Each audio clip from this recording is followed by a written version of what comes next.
The desert wind carried memories across the Arizona plains, stirring dust that had settled over 70 years of living. Cole Brennan sat on the wooden porch of his ranch house, the setting sun painting the horizon in shades of burnt orange and deep purple. His weathered hands rested on the Winchester rifle across his lap, the same rifle that had seen him through 3 wars, countless battles, and one terrible choice that had defined the rest of his life. At 105, Cole's body bore the marks of a hard existence. His face was lined like the canyons that cut through the desert, each wrinkle a story, each scar a lesson. But his eyes remained sharp, the pale blue of high-altitude ice, still capable of reading the land and the men who crossed it. Inside the house, his grandson Jack moved with the nervous energy of youth on the edge of manhood. The boy was 18, tall and lean, with his grandmother's dark hair and his grandfather's steady hands. Tomorrow morning, Jack would ship out to basic training, carrying the weight of decisions about war and duty, about following in his father's footsteps. The screen door creaked open. Jack stepped onto the porch, his duffel bag already packed and waiting by the door. He sat down on the steps, silent, staring out at the same sunset his grandfather watched. Minutes passed. A hawk circled overhead, riding the thermal currents. Somewhere in the distance, a coyote called away to the coming night. Finally, Jack spoke. His voice was quiet, almost lost in the wind. "Grandpa, were you scared? The first time you had to shoot someone?" Cole didn't answer immediately. He never rushed words. That was something the young needed to learn, that silence often said more than speech ever could. He let the question sit between them, feeling its weight. "Let me tell you about the time I had to choose between honor and survival," Cole said at last. His voice was gravelly, shaped by decades of sparse conversation and desert air. "It was 1878. I was 35 years old, and I'd been running for 3 years. Jack turned curiosity, overcoming anxiety. In all his years growing up on this ranch, his grandfather had rarely spoken of the past. The old man was a closed book, a locked door, a vault of secrets that only opened when the moment was exactly right.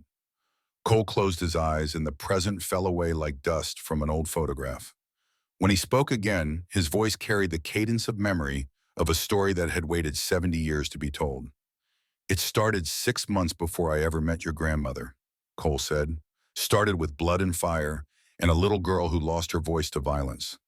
The scene shifted, time bent, and the story began.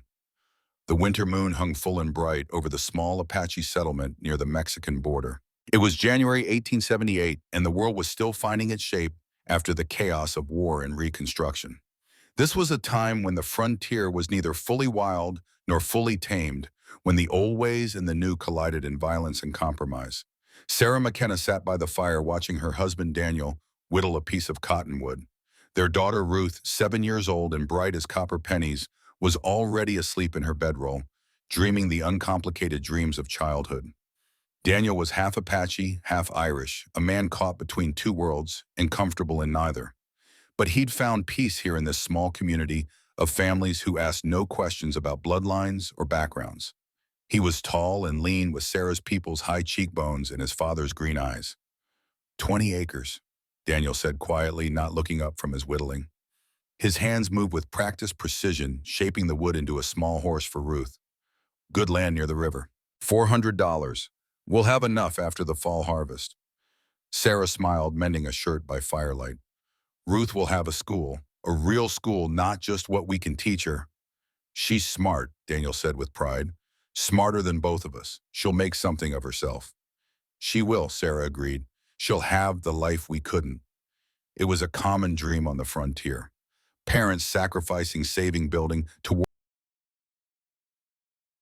the American promise, raw and unpolished, but real enough to work for. Daniel set down his knife and the half-finished horse. He looked at Sarah with an expression of such tender contentment that she felt her heart swell. They had so little, owned almost nothing, but in that moment they had everything that mattered. I love you, he said simply. Sarah reached across the fire, took his hand. I love you too. They sat like that for a long moment, hands clasped, the fire crackling between them. In the distance, the settlement was quiet. 30 people and 10 families trying to carve out existence on land that didn't want to be tamed. Then the gunfire started. The first shots came from the north edge of the settlement, sudden and sharp in the cold night air. Daniel was on his feet instantly, grabbing his Winchester Model 1873 from where it leaned against their shelter.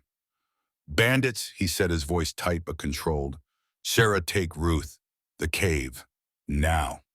Sarah didn't argue. She'd learned long ago that survival came from quick decisions and quicker action.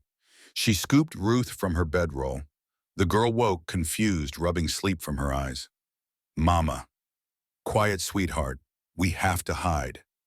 Daniel was already moving toward the gunfire, but he paused, turned back. His eyes found Sarah's in the firelight.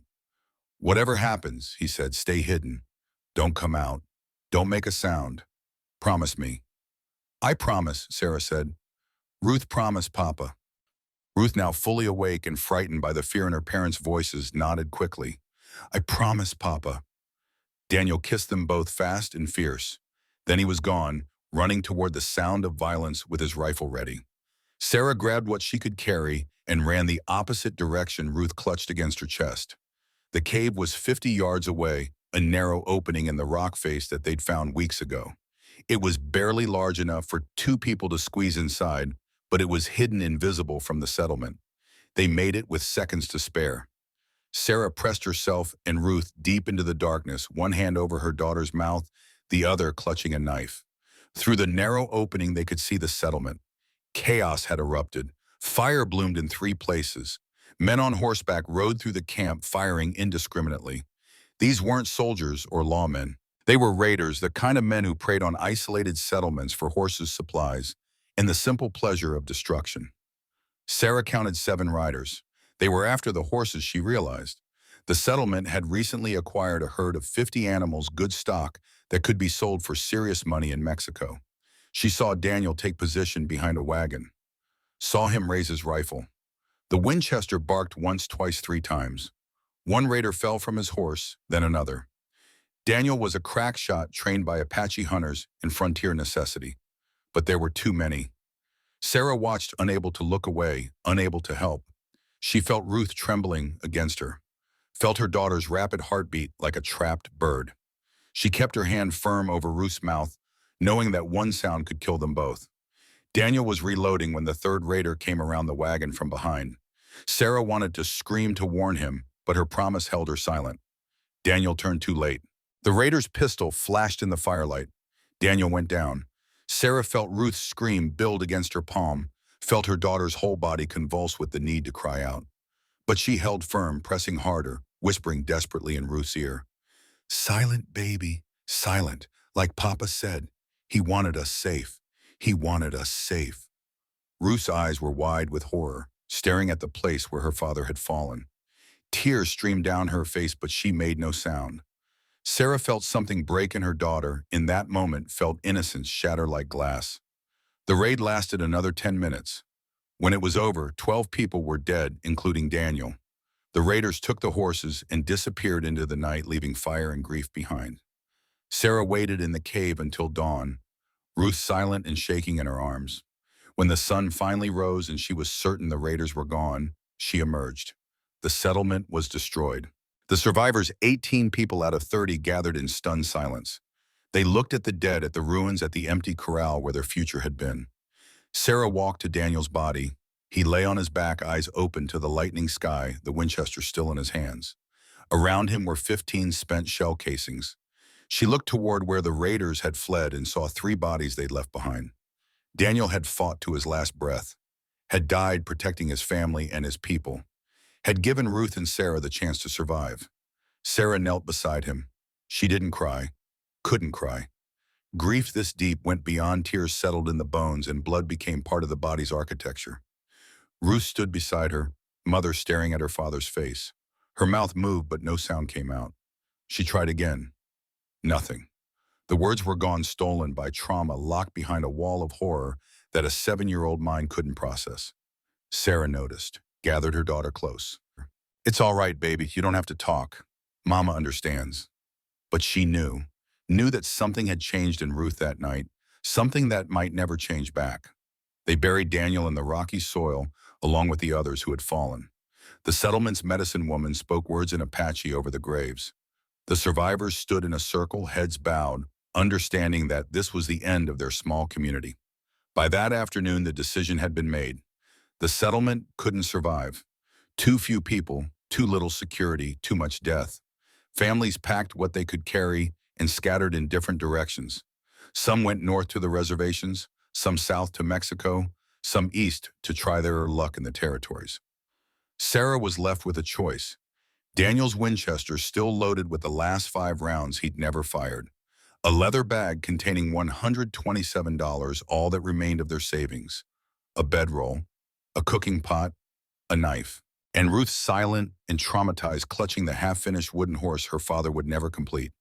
They had no family, no tribe that would take them in without question. Sarah was half Apache, half Mexican, married to a man who was half Irish. Their daughter was a mix of bloodlines that belonged nowhere and everywhere. Sarah looked at the money in her hands, looked at her daughter, made a decision. They would walk, would survive, would find a way. That was 6 months ago. The months that followed were a blur of heat and hunger dust and desperation. Sarah and Ruth became ghosts of the frontier, drifting through the margins of civilization, never staying long enough to be noticed, never stopping long enough to be caught. Sarah taught Ruth to survive, using the skills her Apache mother had taught her. They learned to read the land to find water by watching birds and reading the growth of plants. They learned to catch small game with snares made from wire and patience. They learned to move quietly, to hide quickly, to trust their instincts about danger. Ruth learned the lessons well, but she never spoke. Communicated through gestures, through expressions, through a system of hand signals that Sarah developed. The silence became their shared language, a bond forged in loss. January became February. They walked north, avoiding towns when they could, stealing through them like shadows when they couldn't. Sarah spent money only when absolutely necessary. A loaf of bread, a canteen, ammunition for Daniel's Winchester, which she'd learned to shoot with surprising accuracy. February became March. The weather warmed slightly, but the land grew no kinder. They crossed through New Mexico territory, skirting the edges of settlements, sleeping in arroyos and under rock overhangs. Sarah kept them moving, driven by an instinct she couldn't name, searching for something she couldn't define. March became April, then May. Ruth grew thinner. Sarah watched her daughter's face lose its childish roundness, saw cheekbones emerge, saw the brightness fade from her eyes. The wooden horse her father had carved became Ruth's most precious possession. She carried it everywhere, slept with it clutched to her chest, sometimes touched it to her lips as if it could somehow bring him back. By June, they had crossed into Arizona territory. Sarah's money was nearly gone. $23 remained, enough for perhaps 2 weeks if they were careful, less if they weren't. Sarah tried to find work, knocked on doors, offered to clean, cook, mend. But a woman traveling alone with a child, a woman with Apache features and no husband, was viewed with suspicion at best, hostility at worst. Doors closed, offers were refused. Once in a small town called Prescott, someone threw stones. July arrived with brutal heat.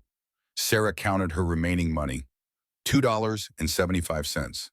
They had food for perhaps 3 more days. After that, starvation wasn't a possibility. It was a certainty. Sarah considered her options.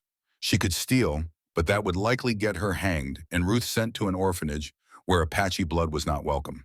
She could beg, but pride was sometimes all that kept a person walking, and she couldn't afford to lose it. She could try to find her mother's people on the reservation, but the journey was 2 weeks through hostile territory and Ruth wouldn't survive it. Or she could do something desperate, something that would have seemed unthinkable 6 months ago, before the raid, before the death, before the endless walking. She could find a man, a single man, someone alone, someone decent enough not to hurt them, someone desperate or lonely or kind enough to say yes. And she could propose marriage, not for love, not for romance, but for survival, pure and simple, an honest transaction, shelter and protection in exchange for labor and loyalty. The kind of bargain that had been made on the frontier since the first wagon crossed the Mississippi. Sarah McKenna, who had loved one man with her whole heart, who had watched him die defending her, who had spent 6 months keeping her daughter alive through sheer will and desperation, made her decision. She would find a man who looked safe, and she would ask him to save them. The town of Red Creek wasn't much. 15 buildings clustered around a single dusty street, clinging to existence in the harsh Arizona landscape. It had a saloon, a general store, a sheriff's office, and a dozen homes occupied by people who were either too stubborn or too poor to live anywhere else. Sarah and Ruth approached the town from the east, staying hidden in the rocks and scrub oak that dotted the hillside. Sarah spent the morning watching, learning the rhythms of the place, identifying potential targets. She saw families, couples, groups of workers. None suitable. She needed someone alone, someone who wouldn't have a wife or sweetheart to object, someone who looked like he could protect, but wouldn't harm. Then around noon she saw him. A man rode into town on a tired Morgan horse, the kind of deep brown that looked almost black in shadow. The man sat his saddle with the easy competence of someone who'd spent more time on horseback than on foot. He was tall, lean, somewhere in his 30s, wore dusty trail clothes that had seen better days but were kept clean, carried a Colt Peacemaker on his right hip and a Winchester in his saddle scabbard. But what caught Sarah's attention was his eyes. Even from a distance, she could see the way he scanned the street, the buildings, the people. Careful but not paranoid. Aware but not aggressive. The eyes of a man who'd seen trouble and learned to spot it before it arrived. He dismounted outside the saloon, tied his horse with a simple slip knot that could be released in a second, if needed, patted the animal's neck with obvious affection, then walked inside with measured steps, his right hand never far from his gun, but never touching it. Sarah watched him through the saloon's window, saw him order whiskey, the cheapest kind based on the amount of money he laid on the bar, saw him drink alone, speaking only when spoken to, his answers brief and polite. A drunk cowboy stumbled into him, spilling beer on the man's shirt. The cowboy turned aggressive, looking for a fight. The man didn't take the bait, just cleaned his shirt, laid money on the bar, and started to leave. The cowboy grabbed his arm. The man moved so fast, Sarah almost missed it. He caught the cowboy's hand, bent the fingers back just enough to cause pain without causing damage, and spoke quietly. The cowboy's face went white. He nodded quickly and backed away. The man released him, touched the brim of his hat politely, and walked out. Sarah made her decision. This man was controlled, careful, strong but not cruel, alone but not antisocial. He was perfect. She left Ruth hidden in the rocks with strict instructions to stay put and stay silent. Then she positioned herself on the road out of town in a spot where he'd have to see her, but where she wouldn't startle him into drawing his weapon. When he rode past, she stepped into view, held up her hands to show they were empty, spoke clearly. "I need to speak with you, sir." The man's hand moved toward his gun, instinct overcoming thought. But he stopped when he saw her clearly. A woman, unarmed, thin as wire, dressed in clothes that had been patched so many times the original fabric was hard to identify. "State your business," he said. His voice was rough, shaped by disuse and desert air. "I mean no harm," Sarah said. "I only wish to talk." He studied her for a long moment. Sarah stood still, letting him look, letting him assess the threat and find none. She saw his eyes catalog her appearance, the exhaustion in her face, the desperation in her posture. "Talk then," he said. Sarah's heart was pounding so hard she was certain he could hear it. This was it, the moment that would determine whether her daughter lived or died. "I am a widow," she said, keeping her voice steady through sheer force of will. "My husband was killed 6 months ago. I have a daughter, 7 years old. We have no food, no money, no family." "I'm sorry for your loss," the man said. His tone suggested he meant it. "But I don't have much to share." "I'm not asking for charity," Sarah said quickly. "What are you asking for?" Sarah took a breath, let it out, said the words that would change everything. "I'm asking you to marry me." The man's eyes widened. For the first time, he looked genuinely surprised. His hand fell away from his gun completely. He stared at her as if she'd spoken in a language he didn't understand. "Ma'am, I think the heat has gotten to you." "I'm completely serious," Sarah said. "A marriage in name only. I need shelter, protection, a chance for my daughter to survive. In exchange, I'll work. I'll cook, clean, tend land, whatever needs doing. My daughter will be no burden. We won't ask for affection or other things, just a roof, just a chance." The man shook his head slowly. "You don't know anything about me. I could be a murderer, a thief, worse." "Are you?" "No," he said, "but you have no way of knowing that." "I know enough," Sarah said. "I watched you in the saloon, saw how you avoided a fight, saw how you treated your horse, saw the way you carry yourself. You're not a man who hurts for pleasure. You can't tell that from watching someone for an hour. I can tell more than you think. The man rubbed his face with his hand, a gesture of exhaustion and confusion. This is crazy. Desperation makes people do crazy things, Sarah said quietly. He looked past her, scanning the rocks. You said you have a daughter. Where is she? Sarah hesitated, then decided on honesty. She turned and called out in Apache. Ruth emerged from the rocks, moving slowly, the wooden horse clutched in one hand.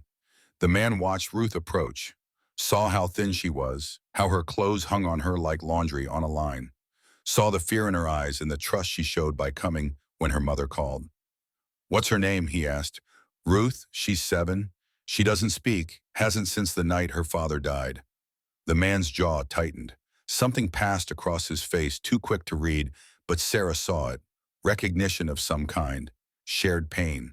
Ruth reached Sarah's side and pressed close, her eyes fixed on the man, wary but not panicked. The man looked from Ruth to Sarah and back again. For a long moment he said nothing. Sarah could see the war playing out behind his eyes, the battle between self-preservation and something else, something softer. Finally he spoke.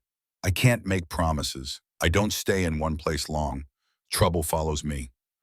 I've been living with trouble for 6 months, Sarah said. At least with you, I wouldn't face it alone. If I say yes, and that's a big if, there are things you need to know. I have enemies, real enemies, dangerous men who won't hesitate to hurt anyone connected to me. Are they close? Not yet, but they're looking. Sarah met his eyes. Then we'll be careful. We'll be ready. But I'd rather face danger with a chance than face starvation with certainty. The man was quiet for another long moment. His horse shifted beneath him, tired and ready to move on. The sun beat down on all of them, relentless and unforgiving. When he spoke again, his voice was softer.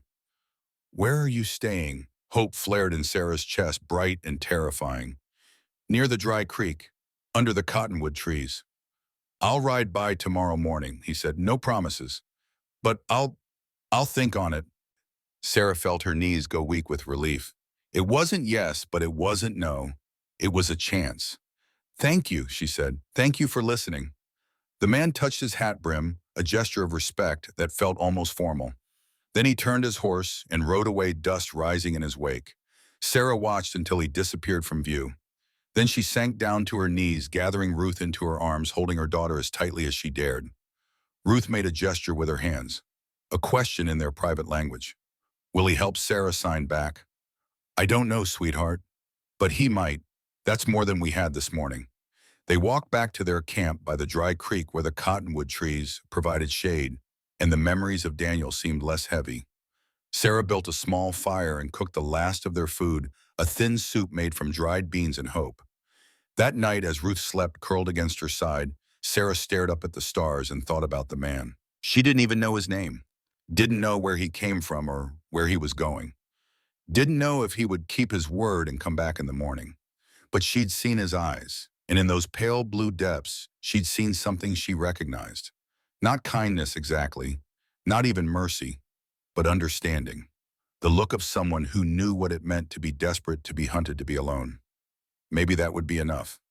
5 miles away, Cole Brennan sat by his own fire, unable to sleep, unable to stop thinking about the woman and her silent daughter. He'd tried to ride away, had fully intended to keep going, to put distance between himself and the proposal that had hit him like a punch to the gut. But his horse had only made it 2 miles before Cole had pulled him to a stop, unable to continue. That little girl, Ruth. Something about her had struck him deep, had reached past all his careful defenses and grabbed hold of something he'd thought was dead. Cole reached into his saddlebag and pulled out a small leather wallet. Inside was a photograph, old and worn, the image fading but still visible. 4 people stood in front of a photography studio.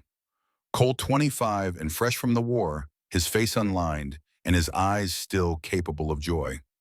Frank Dalton beside him, arm around Cole's shoulders, both of them in their army uniforms.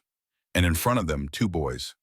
Tommy, 8 years old, and Billy, 6, Frank's nephews, orphaned by the war. Cole's fingers trembled as he touched the photograph. He hadn't looked at it in months, couldn't bear the memories it carried. But tonight, with Ruth's silent face still fresh in his mind, he couldn't help himself. The memories came flooding back unstoppable as a river breaking through a dam. Gettysburg, 1863. Cole was 20, serving as a sergeant under Lieutenant Frank Dalton.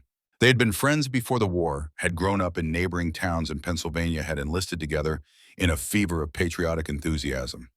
The battle had been chaos incarnate, artillery shells turning the earth into hell, rifle fire so thick it sounded like one continuous roar, men dying in ways that would haunt Cole for the rest of his life. He'd been pinned down behind a stone wall, Confederate forces advancing from three sides. Out of ammunition, his rifle empty, his pistol jammed. This was it, he'd thought. This was where the story ended. Then Frank had appeared seemingly out of nowhere, firing his revolver with one hand while hauling Cole up with the other. They'd run through smoke and fire bullets whipping past so close Cole felt the heat of them. Frank had taken a round in the shoulder, but never slowed, never let go of Cole's arm, dragging him back to Union lines through sheer stubborn will. Later in the field hospital as a surgeon, dug the bullet from Frank's shoulder without anesthetic. While Frank bit down on a leather strap, Cole had made a promise. "I owe you my life," Cole had said. "Whatever you need, whenever you need it, I'm there. We're brothers now, blood brothers." Frank had grinned through the pain. Brothers, he'd agreed, always. They'd meant it, both of them. The kind of bond forged in fire, tested in blood, sacred, in a way that civilian friendship could never match. After the war, they'd gone to Texas together. Frank's sister had died of cholera during the war, leaving her two sons orphaned. Frank, barely 25 himself, had taken them in without hesitation. Tommy and Billy became his world, his reason for pushing through the nightmares in the pain of readjustment to civilian life. Cole had helped, had become Uncle Cole, the boys' favorite person after Frank, had taught them to read and write, to ride and shoot, to be good men in a world that didn't always reward goodness. Those were good years, hard years working ranches and freight companies and whatever jobs they could find, but good because they were together, because they were building something. Then the economy collapsed. The South was destroyed, the North didn't care, and men like Frank and Cole, veterans with no formal education and no family connections, found themselves with nothing. No work, no prospects, no future. Frank had two growing boys to feed. Cole had watched his friend grow desperate, watched the light fade from Tommy and Billy's eyes as hunger became their constant companion. When Frank first suggested robbery, Cole had refused, had argued, had pleaded, had offered every alternative he could think of. But Frank's logic had been hard to refute. The banks took our land, the government forgot us. The people who started this war got rich while we bled. Why shouldn't we take back what's ours? Cole had held out for 6 months, but watching Tommy and Billy grow thinner, watching Frank's desperation turn to despair, he'd finally broken. One job, he'd said, one bank, enough to get us started somewhere new. One job had become 5. 5 had become 10. They'd been careful, methodical. Never killed anyone, never hurt civilians. Just took money from institutions that had more than they needed and gave it to people, including themselves, who had less than they required. The Dalton gang was born, Frank as leader, Cole as his lieutenant, 6 other men, all veterans, all desperate. They became legends of a sort, the gang that never killed the robbers, who were almost gentlemen. Tommy and Billy grew up healthy and strong, educated and cared for. They idolized their Uncle Frank, and their Uncle Cole saw them as heroes, as men who did what was necessary when the world turned its back. It might have continued indefinitely. But Frank changed. Success bred ambition. Ambition bred recklessness. He wanted bigger scores, riskier jobs. He started recruiting men who weren't veterans. Men who didn't share their code. Cole had started to worry, had tried to talk to Frank to pull him back from the edge. But Frank had been intoxicated by power, by the reputation, by the thrill. The breaking point came in the spring of 1875, a stagecoach job. Frank had planned it, said it would be easy. But when they stopped the coach, Cole had seen the passengers. A woman maybe 30 years old, her daughter no more than 5, both terrified, clutching each other. Frank had wanted to eliminate the witnesses, had drawn his gun aimed at the woman. Cole had stepped between them, had put himself in the line of fire and refused to move. "We don't kill innocents," Cole had said, his own gun drawn and pointed at Frank. "That's the line we don't cross." For a terrible moment, Cole thought Frank might shoot him. Saw the calculation in his friend's eyes, the weighing of brotherhood against pragmatism. Then Frank had lowered his gun, but the look he'd given Cole had been filled with something cold and final. "You're soft, Cole. That's going to get us all killed." That night, Cole had made the hardest decision of his life. He'd ridden into the nearest town and found the U.S. Marshal's office, had offered himself as an informant in exchange for immunity for himself and protection for Tommy and Billy. The marshal, a grizzled veteran named Harrison, had been skeptical but intrigued. The Dalton gang had embarrassed every law enforcement agency in Texas. Bringing them in would be a career maker. Cole had spent 6 months living a lie, staying with the gang, gathering evidence, sending information to Harrison through dead drops and coded messages. All while watching Tommy grow from a boy into a young man of 17, all while knowing he was about to destroy the only family he had. The trap was set for an El Paso bank robbery. The marshals would be waiting. The plan was clean. Arrest everyone, no shots fired.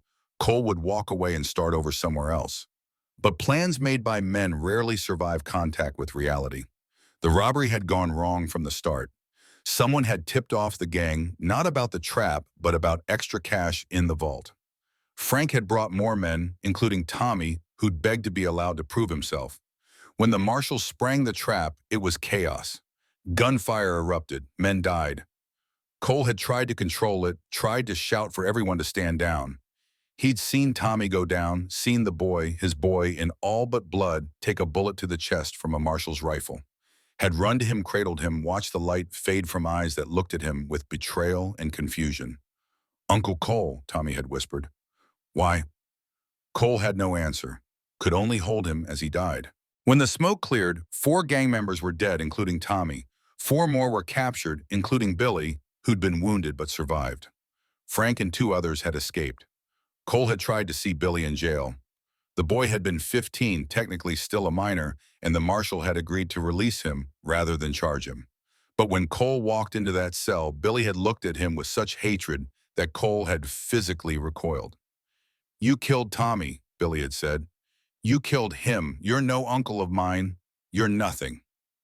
Cole had tried to explain, tried to justify, tried to make the boy understand, but there was no understanding to be had. He'd betrayed the gang. Tommy was dead.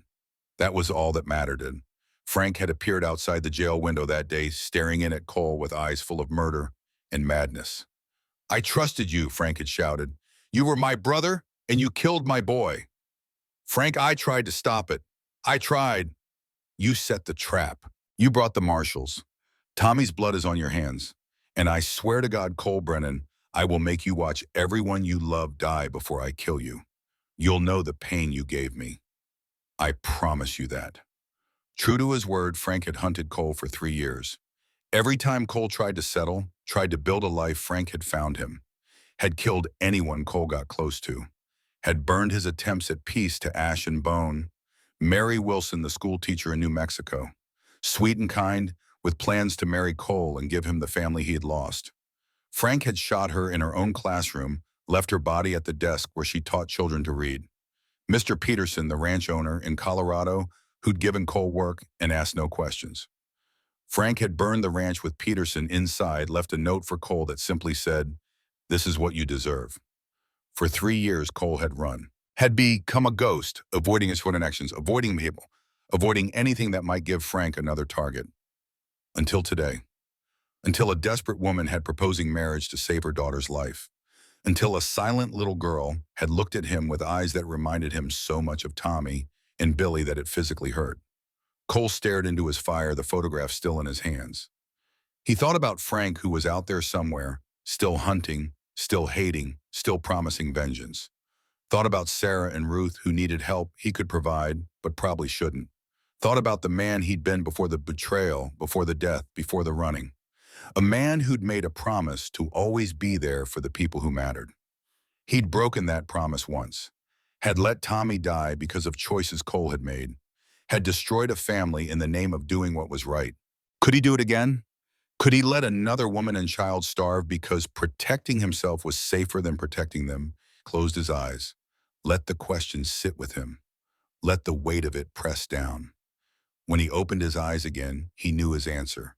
He put the photograph back in his wallet, put the wallet back in his saddlebag, stood and kicked dirt over his fire. At dawn, he would ride to the dry creek, would offer Sarah and Ruth what he could, would risk Frank's vengeance one more time.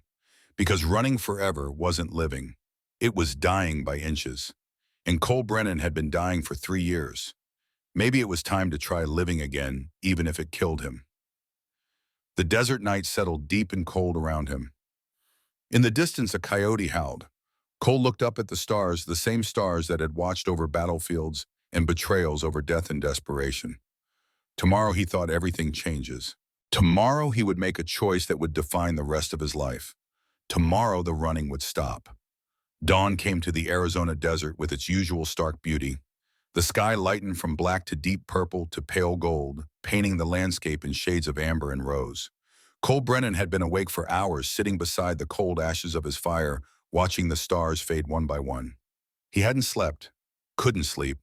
His mind had been too full of memories and decisions of the past weighing against an uncertain future. The photograph of Tommy and Billy lay in his saddlebag, but their faces were burned into his memory, now impossible to forget. When the sun finally cleared the eastern horizon, Cole stood stiffly, his joints protesting the night spent sitting on hard ground. He was 35, but some mornings he felt twice that age, his body remembering every wound, every hard mile, every cold night under the stars. He saddled Ranger with practiced efficiency, checking the cinch twice out of habit. The horse turned his head to look at Cole with dark, intelligent eyes, as if asking whether his rider had made a decision. "We're going to do something stupid," Cole told the horse quietly, "but I think we have to." Ranger snorted, which Cole chose to interpret as agreement.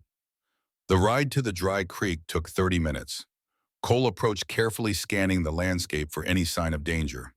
It was automatic now, this constant vigilance, the legacy of 3 years running from Frank Dalton's vengeance. He saw the cottonwood trees first, their leaves rustling in the morning breeze. Then the small camp beneath them, barely more than a bedroll, and the remains of a fire so small it had probably given off more smoke than heat.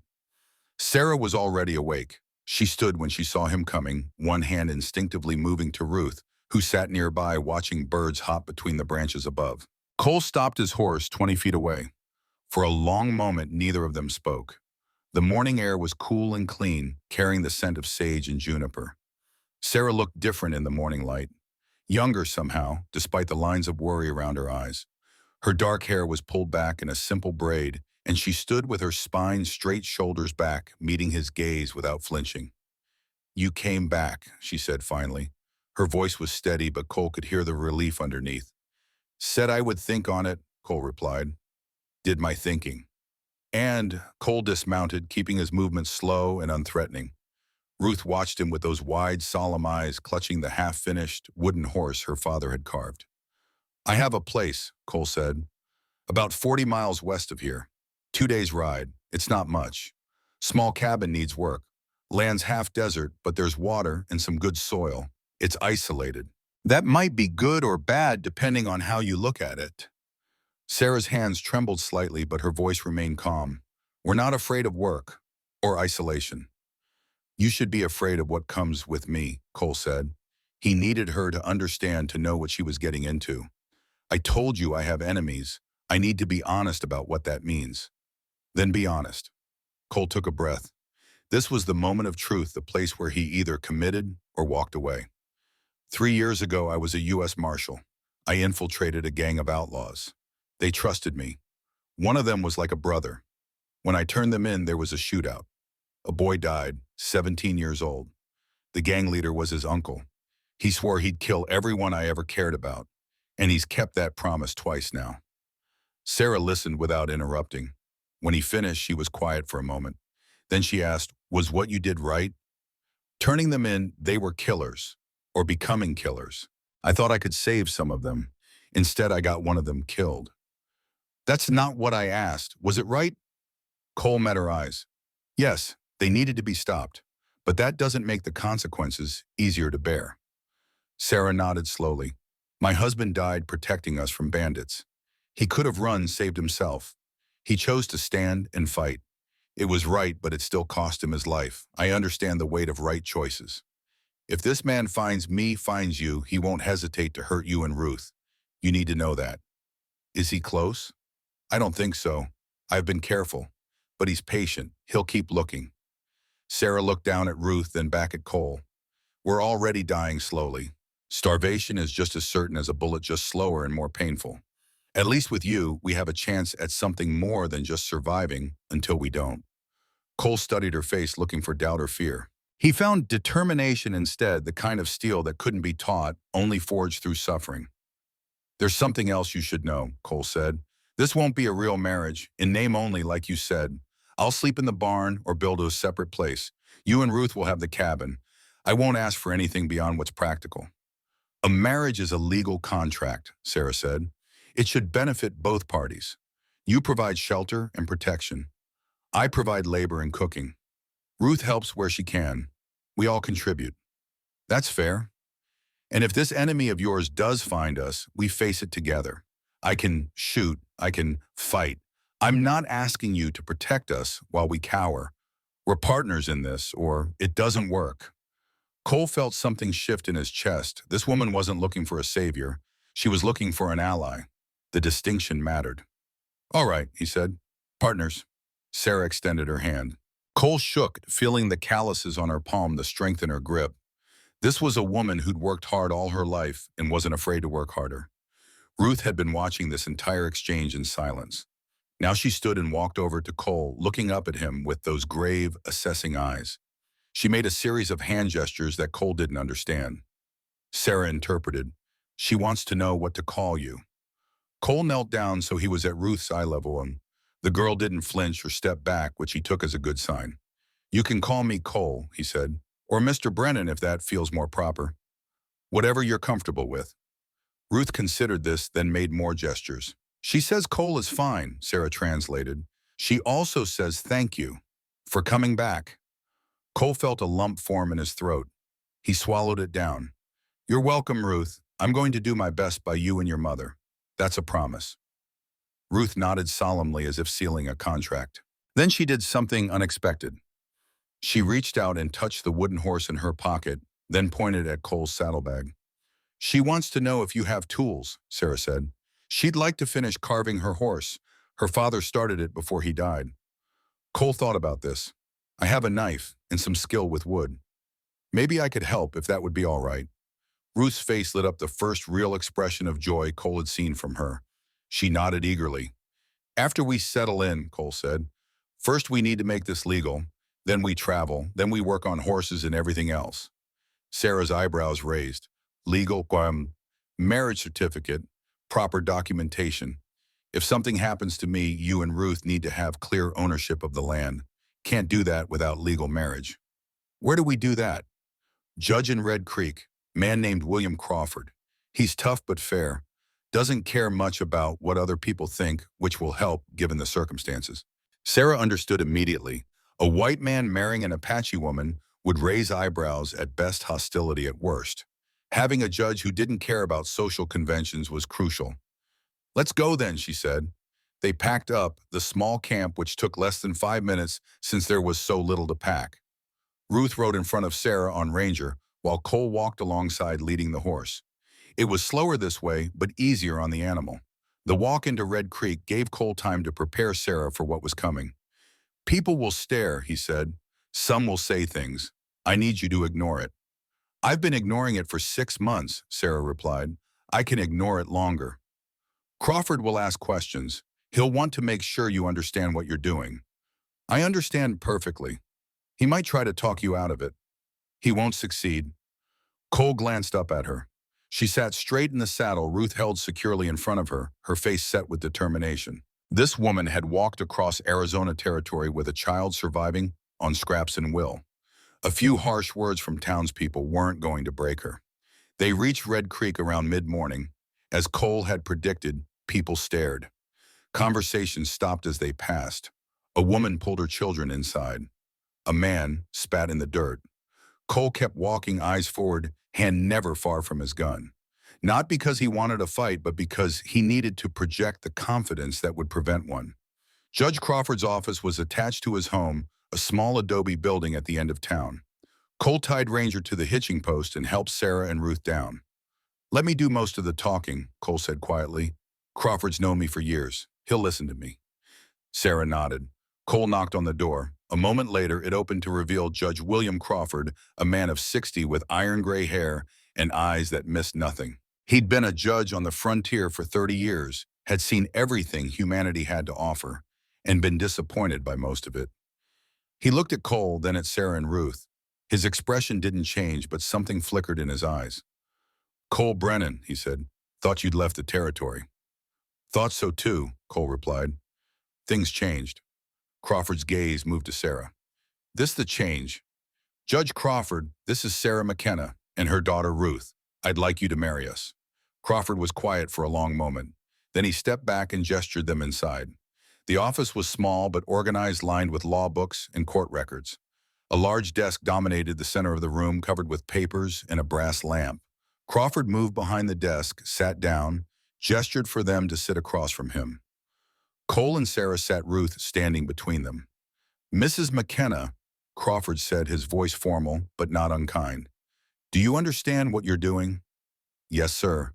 "Cole Brennan is a wanted man in some territories, has enemies who would kill him given the chance. Marrying him puts you and your daughter in danger. Mr. Brennan has been honest about that. I accept the risk. You're Apache. Half Apache, half Mexican. My husband was half Apache, half Irish. This town doesn't look kindly on mixed marriages. You'll face prejudice, possibly violence. I've faced both before. I'm still standing." Crawford's lips twitched, might have been a smile. "You strike me as a practical woman, Mrs. McKenna, so I'll ask you a practical question. Why marry this man? Because my daughter and I will die without help. Mr. Brennan is offering that help in exchange for honest labor. It's a fair trade. Is it a marriage or a business arrangement? Both, the same as many marriages on the frontier." Crawford nodded slowly. He turned to Cole. "You understand you're taking responsibility for both of them." "Legal responsibility." "I do. Including the child you willing to adopt her legally." Cole hadn't expected that, but he didn't hesitate. "Yes." Crawford pulled out a form, dipped his pen in ink. "Then let's make it official." He asked the standard questions. Names, ages, previous marriages. Sarah's husband had been Daniel McKenna, died 6 months prior. No formal death certificate, but circumstances were clear. Cole had never been married, no living relatives. The ceremony itself was brief and businesslike. Crawford read from the legal statute, asked if they consented to the marriage, declared them married under the laws of Arizona Territory. $2 for the filing fee, Crawford said. Cole pulled out a silver Morgan dollar from 1878, freshly minted, in a smaller coin, placed them on the desk. Crawford filled out the certificate in careful handwriting, signed and dated it, pressed his official seal into the wax. He made a copy for his records, handed the original to Sarah. "Mrs. Brennan," he said, emphasizing the new name, "this document gives you legal claim to your husband's property. If he dies, the land becomes yours. The adoption papers for Ruth will take a few days to process, but consider her legally under Cole's protection as of now." Sarah took the certificate carefully as if it were made of glass. "Thank you, Judge." Crawford looked at Cole. "You're doing a good thing here. Don't let anyone tell you different. Appreciate that, sir." As they stood to leave, Crawford spoke again. "Cole, a word." Sarah took Ruth outside, giving them privacy. Cole waited. Crawford's expression turned serious. "Frank Dalton was spotted in Tucson last month, asking questions about you." Cole felt ice flood his veins. "How close is Tucson?" 3 days' ride. But the information was a month old when I heard it. Could be anywhere now. He say anything specific? Asked if anyone had seen you, described you accurately. Said he was looking for his old friend, wanted to reunite. Cole's jaw tightened. We both know what kind of reunion he has in mind. Watch yourself, and watch them. Crawford nodded toward the door where Sarah and Ruth waited. They're your responsibility now. I know. Do you? Because taking on a family when Frank Dalton is hunting you is either very brave or very stupid. Might be both, Cole admitted. But I'm tired of running, tired of letting fear make my decisions. Crawford studied him for a long moment. Then stand your ground, but be smart about it. Frank's patient, but he's not forgiving. I remember. Cole joined Sarah and Ruth outside. The sun was higher now, the day warming quickly. Sarah looked at him with a question in her eyes. Everything all right? Fine, just some advice from an old friend. They walked back through town past the stairs and whispers. This time Cole noticed Sarah walking with her head, high shoulders back, Ruth's hand in hers. She wasn't hiding, wasn't apologizing for existing, just moving forward with quiet dignity. At the general store, Cole bought supplies for the journey. Jerky hardtack, coffee-dried beans. A canteen for Ruth. A wool blanket. The storekeeper was Samuel Hart, a man in his 50s who'd known Cole for years. Cole, Samuel said carefully, heard you got married. News travels fast. Small town, that's your wife? It is. Samuel looked past Cole to where Sarah waited outside with Ruth. She Apache half. Problem. Samuel was quiet, then shook his head. Your business is your business. Just surprised is all. Cole paid for the supplies, added a few pieces of hard candy for Ruth. As he turned to leave, Samuel spoke again. Cole, I haven't forgotten what you did for my son. 5 years ago when he nearly drowned in the river. You jumped in, pulled him out. Any man would have done the same. But you were the one who did it. So I'm saying this as someone who owes you. Be careful. There are men looking for you. I know. If you need help, you come find me. I can't fight, I'm too old and too slow. But I can provide information. Supplies. A place to hide if it comes to that. Cole felt gratitude warm his chest. Thank you, Samuel. That means more than you know. Outside, Sarah had been watching through the window. When Cole emerged, she asked, friend of yours? Someone whose son I helped once. Good man. We'll need good men if trouble comes. We will. They left Red Creek behind, heading west into open country. The land here was harsh but beautiful, all red rock and endless sky. The temperature climbed as the day progressed, the sun beating down without mercy. Cole set a steady pace, not too fast, but not dawdling. He wanted to put distance between them and town between them, and anywhere Frank might think to look. Around midday, they stopped at a small creek to rest the horse and refill canteens. The water was cool and clear, fed by springs somewhere in the hills. Cottonwood trees provided shade. Cole built a small fire and made coffee while Sarah unpacked the jerky and hardtack. It wasn't much of a meal, but it was more than Sarah and Ruth had eaten in days. Ruth sat near the water's edge watching minnows dart through the shallows. Cole walked over and crouched beside her. Want to learn how to catch fish without a hook? He asked. Ruth looked up at him, interested. She nodded. All right, first you have to be patient. Fish are smarter than people think. They spook easy. He demonstrated standing perfectly still in the ankle-deep water. Ruth watched fascinated. After a few minutes, a fish swam close. Cole's hand shot out fast as a snake strike and came up with a struggling trout. Ruth's eyes went wide. She made excited gestures with her hands. You try, Cole said, releasing the fish back into the water. Ruth stepped into this creek, carefully mimicking Cole's stance. She stood frozen, waiting.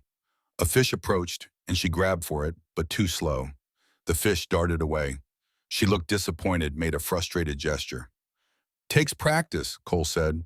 I've been doing it since I was younger than you. Try again. Ruth tried again and again. On the 5th attempt, she managed to brush a fish with her fingers before it escaped. She looked at Cole with such pride that he couldn't help but smile. Getting closer, he said. Keep practicing. By the time we reach the ranch, you'll be catching dinner. Sarah watched this interaction from the shade, her expression unreadable.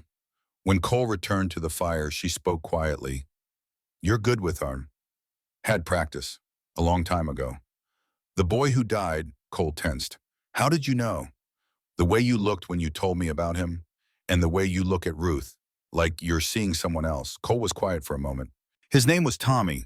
He was 17 when he died. I'd known him since he was 8. Taught him to read, to ride, to shoot. He looked at me like I was a hero. He paused, pain crossing his face. Then I got him killed. You didn't pull the trigger. Might as well have. Set up the situation that led to it. Sarah poured coffee into 2 tin cups, handed one to Cole. My husband used to say that we can't control how things end, only how we live until they do. He lived protecting us, died protecting us. I grieve him every day, but I don't regret the choices he made. They were his choices. Tommy didn't choose to be in that bank. No, his uncle chose that for him. You tried to stop it. Sometimes that's all we can do. Cole sipped the bitter coffee, let her words settle. She was right intellectually, he knew that. But guilt didn't respond to logic. They sat in comfortable silence for a while, watching Ruth continue her fishing attempts. The girl was determined. Cole had to give her that. She'd fallen twice, gotten completely soaked, but kept trying. Tell me about your husband, Cole said. If you don't mind. Sarah's expression softened. Daniel, he was a good man, patient, kind. He could fix anything, build anything. He wanted Ruth to have a better life than we'd had. Saved every penny for that land, for that school. I'm sorry you lost him. So am I, but I'm not sorry for the years we had. He gave me Ruth, gave me love, gave me strength I didn't know I had. She looked at Cole. What about you'd ever been in love? Cole thought about Mary, the school teacher, about the brief months when he'd thought maybe he could have a normal life after all. Once didn't end well. The man hunting you, he killed her, to hurt me. Sarah's hand tightened on her cup. Then he's not just your enemy, he's mine too. Anyone who kills innocent people to make a point deserves whatever comes to them. The vehemence in her voice surprised Cole. This wasn't just sympathy. This was personal rage, the kind that came from understanding exactly what it meant to lose someone to violence. They packed up camp and continued riding. The afternoon stretched long and hot, the landscape unchanging for miles. Red rocks scattered juniper, the occasional stand of pinon pine. The sky was impossibly blue, stretching forever in all directions. Ruth dozed in the saddle, leaning against her mother. Sarah's arm held her secure, an unconscious gesture of protection that Cole noticed and filed away. This was a woman who would die before she let harm come to her child. As the sun began its descent toward the western horizon, Cole started looking for a place to camp. He found a good spot where red rock formations created a natural shelter, protected from wind and providing defensible positions if needed. He helped Sarah and Ruth down from the horse, then set about making camp. He'd done this thousands of times, the motion's automatic. Unsaddle Ranger, brush him down, stake him where he could graze. Gather firewood, build a fire ring, set up a basic perimeter. Sarah watched for a few minutes, then started helping without being asked. She knew how to work, how to anticipate needs, how to contribute without getting in the way. Within 30 minutes, they had a solid camp established. Cole cooked dinner, simple but filling. Beans with jerky, coffee, and the hard candy he'd bought for Ruth. The girl's face lit up when he handed her a piece, her first real sweetness in months. As darkness fell, they sat around the fire. The temperature dropped quickly in the desert, the heat of day giving way to cold night. Cole added another log to the fire, watching sparks spiral up toward the emerging stars. Ruth was trying to stay awake, fighting the exhaustion that comes from a full belly and a long day. Sarah held her close, humming something soft and wordless in Apache. You should both sleep, Cole said. I'll keep watch. You need to sleep too, Sarah pointed out. I don't sleep much anyway. Habit from years on the trail. We could take turns. Not tonight, get your rest. Tomorrow's another long day. Sarah looked like she wanted to argue, but exhaustion won out. She arranged their bedroll near the fire, settled Ruth beside her, pulled the new blanket over them both. Cole positioned himself between the fire and the open desert, his back against rock, his rifle across his lap. He'd spent countless nights like this, alone with the dark and his thoughts. But tonight felt different. Tonight he could hear the soft breathing of Sarah, and Ruth could see the gentle rise and fall of the blanket. Tonight he wasn't alone. The stars wheeled overhead in their ancient patterns. Somewhere in the distance, a coyote called. Ranger shifted in his sleep, secure in his stake position. Cole thought about Frank Dalton, who was out there somewhere, still hunting, still hating. Thought about the life he was trying to build despite that threat. Thought about the promise he'd made to do his best by Sarah and Ruth. Morning came with pale light and cold air. Sarah woke first, moving quietly so as not to disturb Ruth. She found Cole exactly where he'd been all night, still awake, still watching. Did you sleep at all? She asked. Don't need much. Everyone needs sleep. I'll rest later. We should get moving. They packed camp efficiently, working together in the way of people who understood the value of not wasting time. Ruth woke slowly, rubbing sleep from her eyes, but perked up when Sarah reminded her she could practice fishing, when they stopped for lunch. The second day of riding was similar to the first.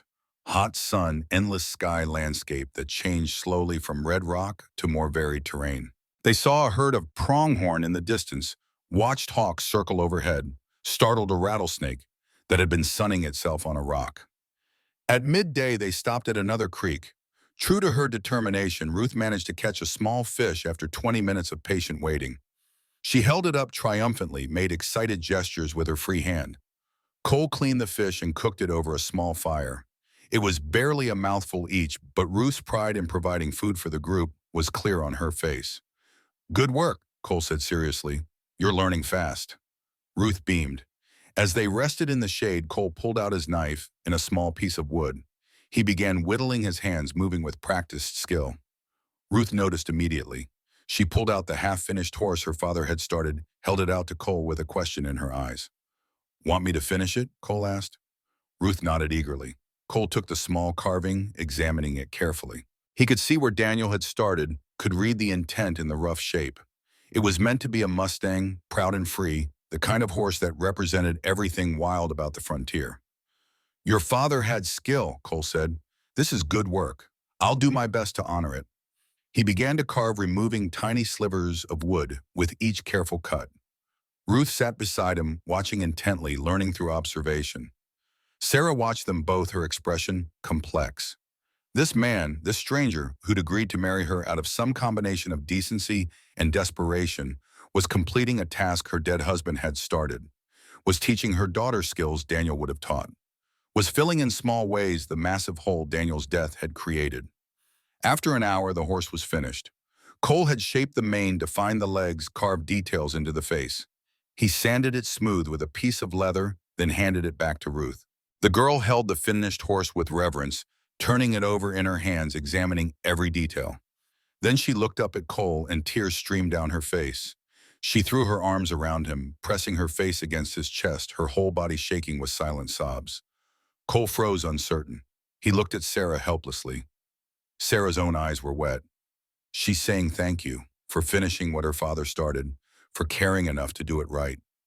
Slowly, carefully, Cole put his arms around Ruth, held her while she cried, while 6 months of grief poured out of her. He looked over her head at Sarah and saw understanding there, saw shared pain and shared hope. Eventually, Ruth's tears subsided. She pulled back, wiped her face, made a series of gestures. "She says she'll keep it forever," Sarah translated, "and that you're a good man." Cole's throat was tight. "Tell her she's welcome, and tell her that her father would be proud of how strong she's been."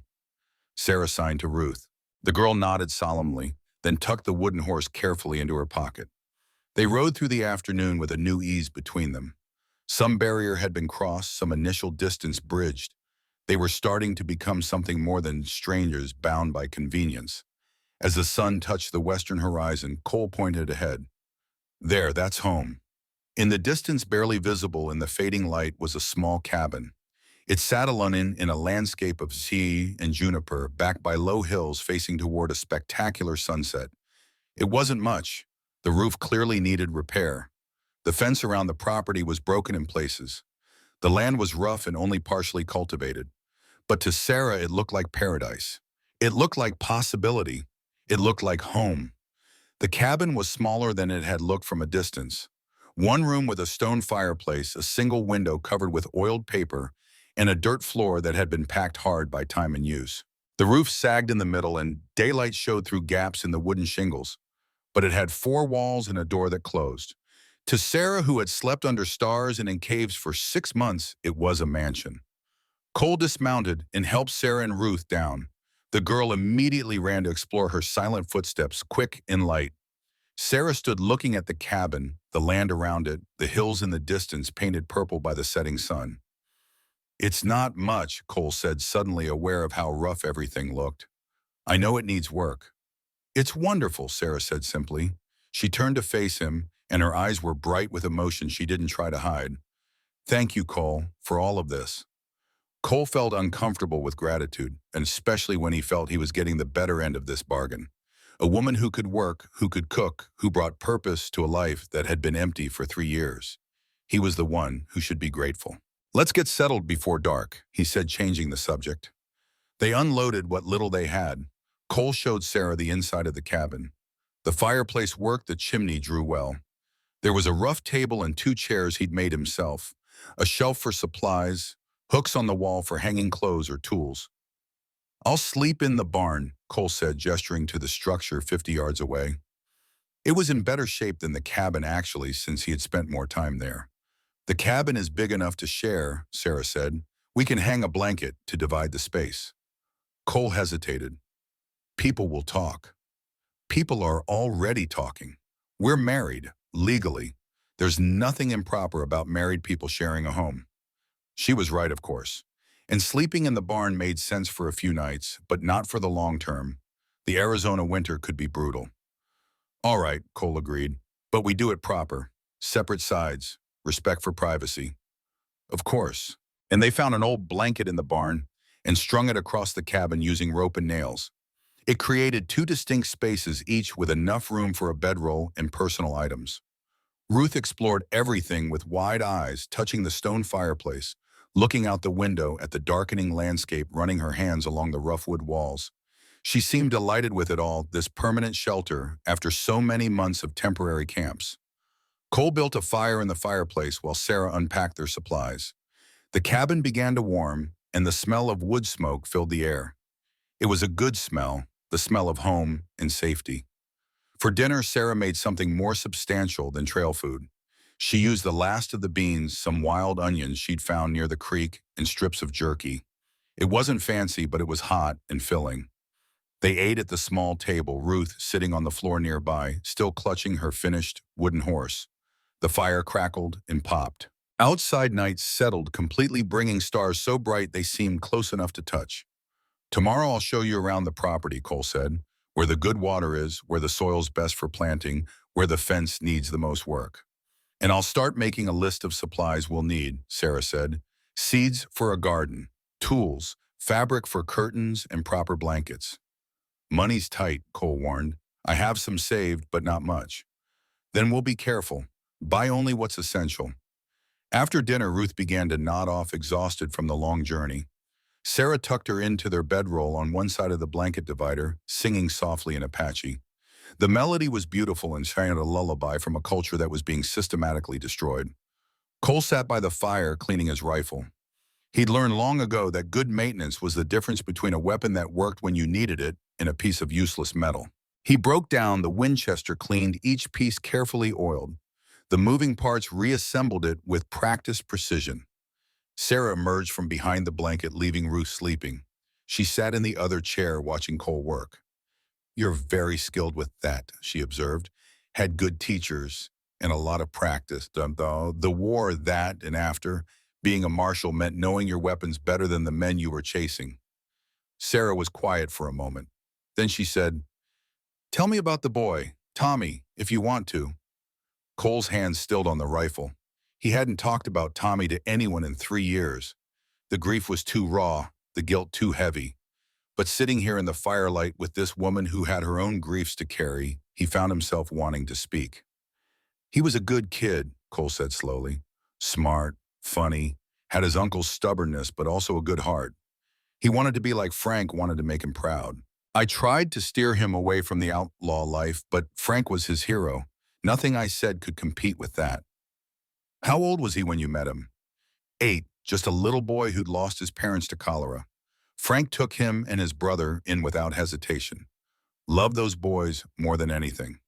"And you?" "I loved them too. Taught Tommy to read using an old Bible. Taught him to ride, to shoot, to track. He used to follow me around asking a million questions. Called me Uncle Cole." Pain laced his voice.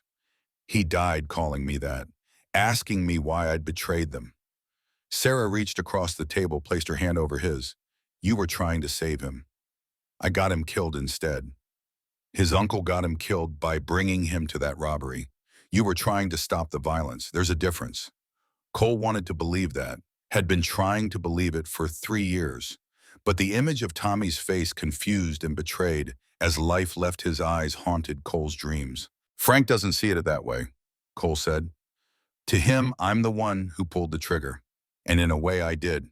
If I hadn't set up the ambush, if I'd just let them rob the bank and get away, Then they would have robbed another bank, and another, and eventually someone would have died anyway. You chose to stop it before it got that far. That took courage. Courage, Cole repeated bitterly. Is that what we call it when a boy dies because of your choices? Yes, Sarah said firmly, because the alternative was doing nothing and watching more people die. You made the hard choice, the right choice. That it ended badly doesn't make it wrong. Cole looked at her, this woman who'd watched her own husband die, who'd spent 6 months keeping her daughter alive through impossible odds. She understood hard choices, understood that sometimes you did everything right and still lost. Your husband, Cole said. Do you think he regrets fighting those bandits if he could choose again, knowing how it would end? Sarah didn't hesitate. No, Daniel died protecting us. That was who he was. He would make the same choice every time. Even though it left you alone. Even though, because some things matter more than survival. Honor matters, love matters. Standing up to evil matters. She squeezed his hand. You stood up to evil, Cole. Yes, it cost you. But that doesn't make it less worthy. They sat in silence for a while, hands still touching across the table. The fire burned low. Outside, a coyote howled at the moon. Finally, Sarah withdrew her hand. We should sleep. Tomorrow will be a long day. It will, Cole agreed. Sarah rose and moved toward the blanket divider. At the edge of it, she paused and looked back. Cole, thank you for today, for all of this. You've given us a future. You've given me one too, Cole said quietly. I'd forgotten what it felt like to have purpose. Sarah smiled, a real smile that reached her eyes. Then she disappeared behind the blanket. Cole sat by the dying fire for another hour, thinking about purpose and choices about the past and the fragile hope of a different future. Eventually, he banked the fire and settled onto his own bedroll on the other side of the cabin. For the first time in 3 years, Cole Brennan fell asleep without his gun in his hand. The next weeks established a rhythm. They woke with the sun, worked through the day, slept when darkness fell. It was simple living, but there was satisfaction in it. Cole showed Sarah the land, all 160 acres of it. 40 acres were usable for farming, the rest was too rocky or too dry. But 40 acres was enough to build a life on if you worked it right. They repaired the fence together while showing Ruth how to dig post holes, how to stretch wire tight, how to make corners that would hold against pressure. The girl learned quickly, her small hands surprisingly strong. Sarah started a garden near the cabin where the soil was best. She planted seeds they'd bought in Red Creek vegetables that would grow in the harsh Arizona climate. Beans, squash, corn, the traditional crops of her mother's people adapted to frontier life. In the evenings, Cole taught Ruth other skills. How to maintain a fire, how to sharpen a knife, how to read the weather by watching clouds and wind. He carved her a small knife from a piece of steel, fitting it with a wooden handle he shaped to fit her hand. Sarah watched these lessons with a mixture of gratitude and something deeper. This man, this stranger turned husband, was teaching her daughter to survive, was giving Ruth the tools she'd need in a world that wouldn't be kind to a half Apache girl. 3 weeks after they'd arrived, Cole decided it was time to make another trip to Red Creek. They needed more supplies, and he wanted to check if there had been any news. Any sign of Frank Dalton. They rode in together, the three of them on Ranger. The horse was getting used to carrying multiple riders, and Ruth had become comfortable in the saddle. Red Creek looked the same as before. Same dusty street, same buildings, same people going about their business. But this time, when Cole, Sarah, and Ruth rode in, the stares were longer, the whispers louder. Cole tied Ranger outside Samuel Hart's general store. Let me go in first, he said to Sarah. See how the wind's blowing. But Sarah shook her head. We're married. We go together. Ruth, too. Cole wanted to argue, wanted to protect them from the hostility he could already feel building in the air. But Sarah's expression made it clear this wasn't negotiable. They walked into the store together. Samuel Hart was behind the counter, weighing out flour for another customer. He looked up when they entered, his expression careful and neutral. The other customer, a woman Cole didn't recognize, took one look at Sarah and Ruth and made a sound of disgust. She gathered her purchases and hurried out without another word. Samuel watched her go, then turned to Cole.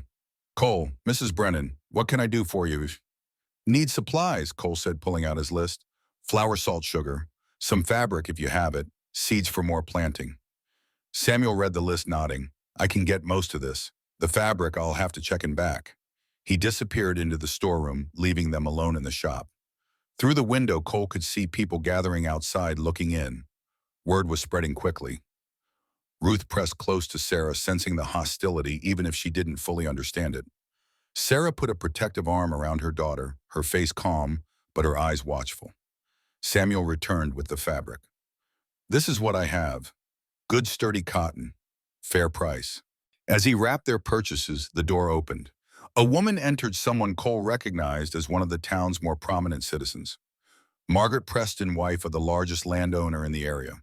She was in her mid-40s, dressed well, and carried herself with the authority of someone used to being listened to. She looked at Sarah and Ruth with open disapproval. "Samuel," she said, ignoring Cole completely, "I need to speak with you about the church social." "In a moment, Mrs. Preston. I'm helping customers." "Customers," she repeated, investing the word with contempt. She turned to face Cole directly. "Cole Brennan, I heard you'd taken a wife, an Apache wife." "Yes, ma'am," Cole said evenly. "Have you no shame, no sense of propriety? That woman is barely civilized, and you bring her into town as if she belongs here." Before Cole could respond, Sarah stepped forward. She moved with quiet dignity, her head high, her eyes meeting Margaret Preston's without flinching. "Mrs. Preston," Sarah said, her voice clear and firm. "I am Sarah Brennan. This is my daughter, Ruth. We are married lawfully, and we have as much right to be in this town as anyone else." Margaret's face flushed. "You dare speak to me that way?" "I dare to speak to anyone who insults my family." "Your family," Margaret scoffed. "A white man and a savage. That's not a family, it's an abomination." The words hung in the air like poison. Cole felt rage build in his chest, but before he could speak, Ruth did something extraordinary. The girl stepped out from behind her mother and walked right up to Margaret Preston. She pulled the wooden horse from her pocket and held it up for the woman to see. Margaret looked confused. "What is that supposed to mean?" Ruth made a series of hand gestures, clear and deliberate. Sarah translated, her voice tight with emotion. "She says her father carved this horse before he died, protecting her and me from bandits. She says a good man finished it for her because he understood what it meant to honor someone's memory. She says you can judge her mother all you want, but she knows what goodness looks like, and it's not in your words." Margaret stared at the child, at the wooden horse, at the quiet defiance in Ruth's eyes. For a moment, something flickered across her face. Shame, perhaps, or recognition of her own cruelty.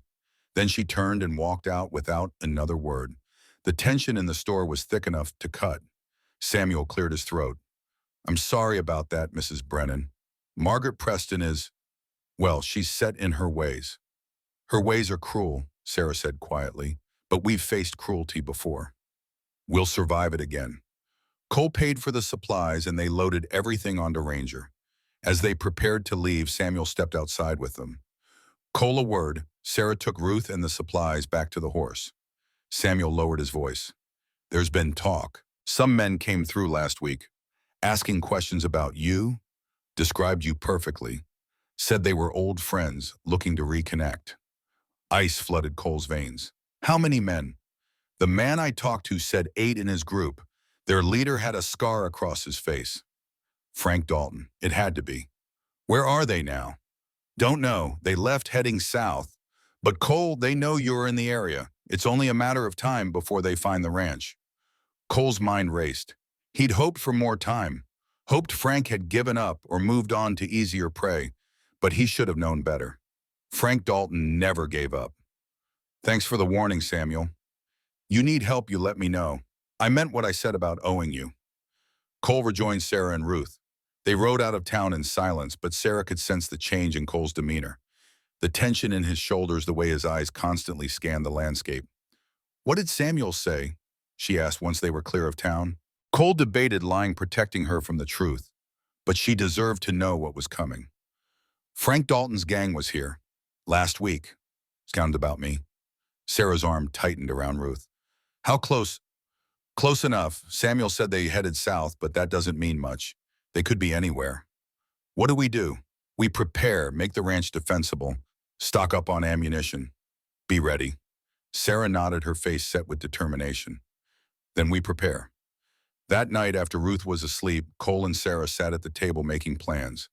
Cole sketched out the ranch marking, good defensive positions, potential approach routes, places to set warning signals. The cabin's too exposed, Cole said. If they come in force, we can't hold it. What about the root cellar? Sarah suggested. It's partially underground stone walls. We could hide Ruth there if it comes to fighting. Good thinking. We'll stock it with water and food. Make sure she can stay hidden for days if needed. They worked late into the night planning for a siege they hoped wouldn't come, but knew was inevitable. Frank Dalton had found Cole's trail. The only question now was when he would strike. The answer came 3 days later. Cole was out riding the fence line, checking for breaks and weaknesses. It was mid-afternoon, the sun hot and high. He'd just finished repairing a section of wire when he noticed tracks. Fresh tracks. Made within the last few hours. 2 riders, maybe 3, had approached from the east, circled the property at a distance, then ridden away. They'd been careful staying far enough out that they wouldn't be easily spotted. But they'd been watching, scouting. Cole followed the tracks to the edge of his property line, then stopped. Going further would be foolish. But he didn't need to follow them to know what they meant. Frank had found him. He rode back to the cabin fast. Sarah was in the garden, Ruth helping her weed between the rows of sprouting vegetables. They looked up when Cole approached at a gallop. Inside, Cole said. Now. Sarah heard the urgency in his voice and didn't question. She grabbed Ruth's hand and ran for the cabin. Cole followed leading Ranger into the barn and quickly unsaddling him. Inside, Sarah stood by the window, Ruth behind her. What did you see? Tracks, 2, maybe 3 riders. They circled the ranch, then left. They know where we are now. Sarah's face went pale, but her voice remained steady. How long do we have? I don't know. Could be days, could be hours. Frank likes to plan to make people wait and worry, but he might also strike fast, catch us off guard. What do we do? Cole moved to his gun cabinet, began loading weapons. We get Ruth to safety. You and I prepare to defend. Ruth, understanding that something serious was happening, made urgent hand gestures. Sarah knelt beside her daughter. Sweetheart, remember the root cellar we prepared. You need to go there now. Stay quiet, stay hidden no matter what you hear. Ruth shook her head violently, gesturing frantically. She didn't want to leave her mother. Ruth, Cole said, crouching down beside her, this is important. Your mother and I can fight better if we know you're safe. You're not running away, you're being our ace in the hole. Our secret weapon. Can you do that? Ruth looked between Cole and Sarah, tears streaming down her face. Finally, she nodded. Sarah led her to the root cellar, a partially underground room, accessed through a trap door in the cabin floor. They'd stocked it with water, food, blankets, and a lantern. It was dark and cramped, but safe. I love you, baby, Sarah said, hugging Ruth tight. Stay quiet. If we call for you, you come up. Otherwise, you stay hidden until it's safe. Ruth clutched her wooden horse, nodded one more time, then descended into the darkness. Sarah closed the trap door and covered it with a rug. When she stood, Cole saw that her face was streaked with tears, but her hands were steady. What now? Now we wait and watch. They didn't have to wait long. As the sun touched the western horizon, painting the sky in shades of blood, and fire riders appeared. 8 of them silhouetted against the dying light, approaching slowly and deliberately. Cole and Sarah stood on the cabin porch, both armed. Cole held his Winchester, Sarah had Daniel's rifle. They'd positioned themselves with the cabin at their backs, giving them cover if they needed to retreat. The riders stopped 50 yards out.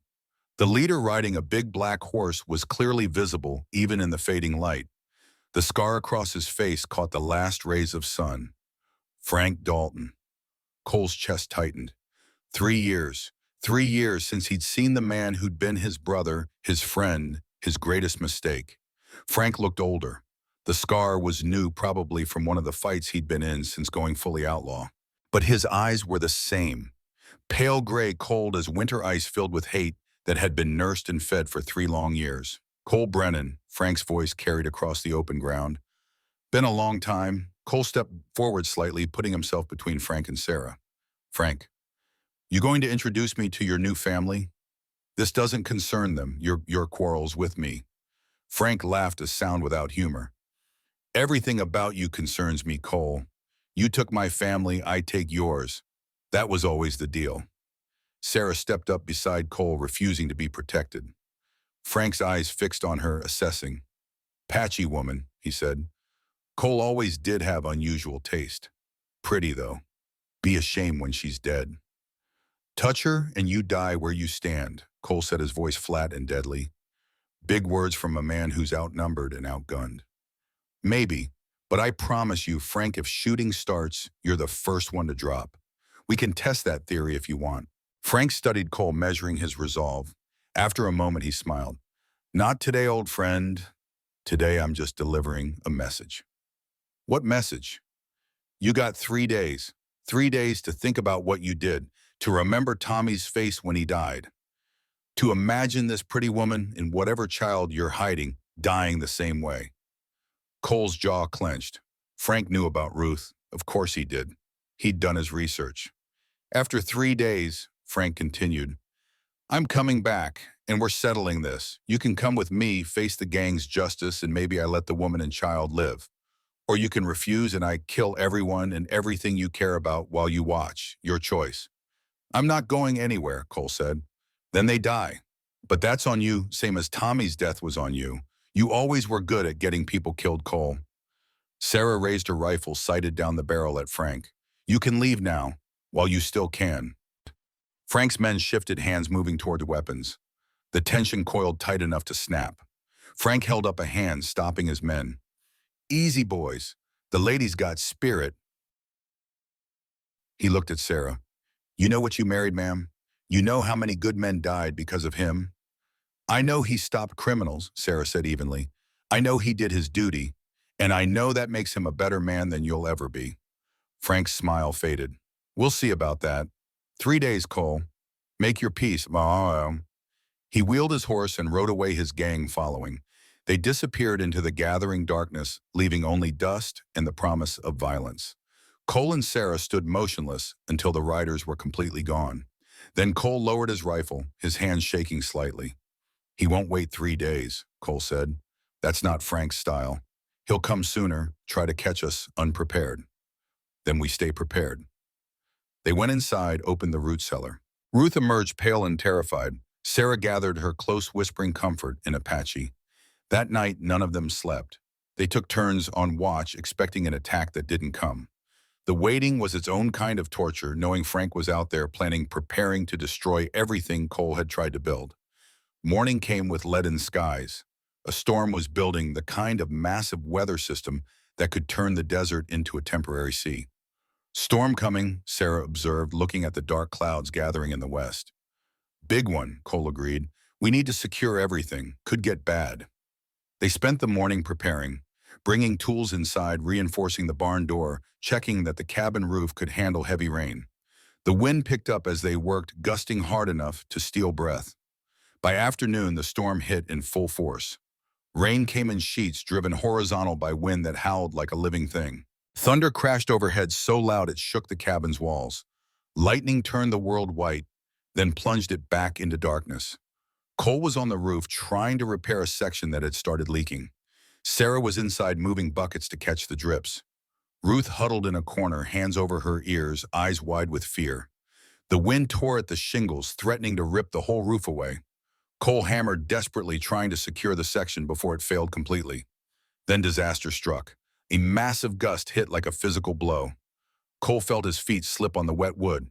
He scrabbled for purchase, fingers finding nothing but rain-slick surface.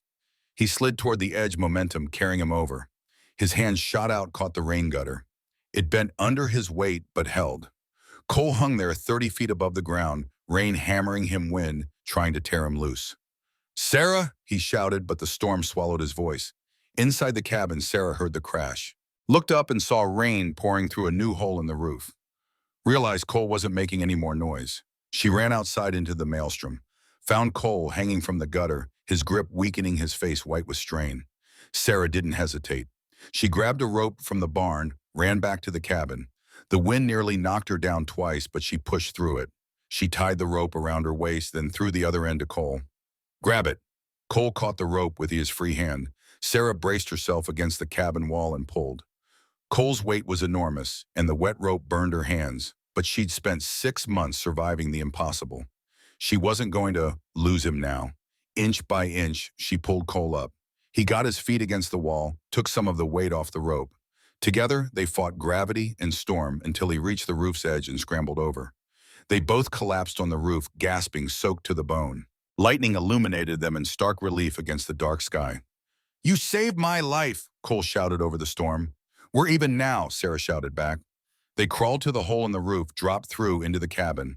Ruth ran to them, threw her arms around both of them, her whole body shaking. The storm raged for another 3 hours. They huddled together, wrapped in blankets, waiting for the fury to pass. When it finally did, as the sun set in a sky suddenly clear and clean, they emerged to survey the damage. The barn had lost part of its roof. The fence was down in a dozen places. The garden was flooded. But the cabin had held, and they were alive. They stood together in the mud, exhausted but unhurt, looking at the work that would need to be done. "We'll rebuild," Sarah said. "Tomorrow." "Tomorrow," Cole agreed. That night, as Ruth slept and they sat by the fire drying out, Sarah spoke quietly. "I meant what I said out there. We're even. You gave us a home. I helped save your life. Partners, like we agreed." Cole looked at her, this woman who'd run into a storm to save him, who'd pulled him back from death with strength that shouldn't have been possible. "Partners," he agreed. But they both knew it had become more than that. Somewhere between the proposal in the desert and the storm on the roof, they'd stopped being strangers. Had become something else. Something neither of them had expected. Something worth fighting for. The next morning brought a visitor. Deputy James Miller rode up to the ranch, his young face serious. He dismounted and approached the porch where Cole stood. "Cole, I need to warn you. Frank Dalton's gang was in town yesterday. They're camped 5 miles south. I'm not supposed to tell you this, but they're planning to come for you." "I know," Cole said. "Frank already paid me a visit. Gave me 3 days." Miller looked relieved that Cole knew, then worried again. "Sheriff won't move against them. Says it's outside his jurisdiction, says he doesn't have enough men." "He's scared. Can't blame him." "Maybe not, but I didn't become a deputy to hide when things got hard." Miller met Cole's eyes. "I want to help, if you'll have me." Cole was surprised. "Kid, this isn't your fight. You could get killed." "It is my fight. Dalton's gang has terrorized this territory long enough. Someone needs to stand against them. You stood against them once. You can do it again. I'm one man, with a woman and child to protect. You're more than that. You're the man who put principle over friendship, who did what was right even when it cost him everything. That kind of man deserves support." Before Cole could respond, more riders appeared. Samuel Hart riding a horse that looked barely capable of supporting his weight. Behind him, 3 other townsmen, all armed. They dismounted, approached the porch. "Samuel," Cole said, confused. "Heard about Frank's ultimatum," Samuel said. "Thought you might need some help." "You can't fight. You said so yourself." "I said I was too old and too slow to fight well. Didn't say I couldn't fight at all." Samuel gestured to the other men. "These are good men, not fighters but decent folks who are tired of living in fear." One of them stepped forward, a man in his 40s named Robert Chen. "My family came here from China 20 years ago. We've faced prejudice, threats, violence. But we've survived because good people stood up when it mattered. You stood up. Now we stand with you." Cole felt emotion tighten his throat. He'd been alone for so long, had believed that was his fate. But here were people willing to risk their lives for him. "I don't want anyone to die for me," Cole said. "Then we'll make sure no one does," Miller said. "We fight smart, we fight together, and we send Frank Dalton and his gang running." Sarah stepped out onto the porch, Ruth beside her. She looked at the gathered men, then at Cole. "Seems we have allies," she said. "Seems we do." The rest of that day was spent preparing. They fortified the ranch, creating defensive positions, setting up warning signals, organizing overlapping fields of fire. Miller, despite his youth, had tactical knowledge that proved valuable. They set up positions in the barn loft behind the stone well in the cabin itself. Created fallback points if the first line was breached. Margaret Preston arrived late in the afternoon riding alone. She dismounted and approached Sarah directly. "Mrs. Brennan, I owe you an apology." Sarah looked at her warily. "For which incident specifically?" Margaret flinched. "All of them. I was cruel, unjust. I let my prejudices speak instead of my better judgment." "Why the change of heart?" "Your daughter. The way she stood up to me with that wooden horse. She has more courage than I've shown in years." Margaret paused. "And I heard what you're facing. Heard that men are willing to fight for you. That says more about your character than the color of your skin ever could. Sarah studied her for a long moment. What do you want? To help. I can't fight, but I can provide medical supplies. Bandages, medicines, clean water. If there's wounded, they'll need care. Sarah wanted to refuse out of pride, but pride was a luxury they couldn't afford. We accept, Sarah said, and thank you. Margaret nodded. I was wrong about you, about your family. I hope I live long enough to make it right. By evening, they had 7 adults ready to defend the ranch. Not many against Frank's 8, but more than Cole had dared hope for. They ate dinner together, this makeshift family of defenders. Ruth moved among them, no longer afraid, serving food and water with quiet efficiency. As the sun set, painting the sky in shades of red that looked like warnings, they took their positions and waited. Frank came at midnight. The attack started with fire. Burning arrows shot into the barn, trying to flush them out or destroy their cover. But they'd soaked the building with water, prepared for exactly this. Then came the shooting, muzzle flashes in the darkness, bullets slamming into wood and stone.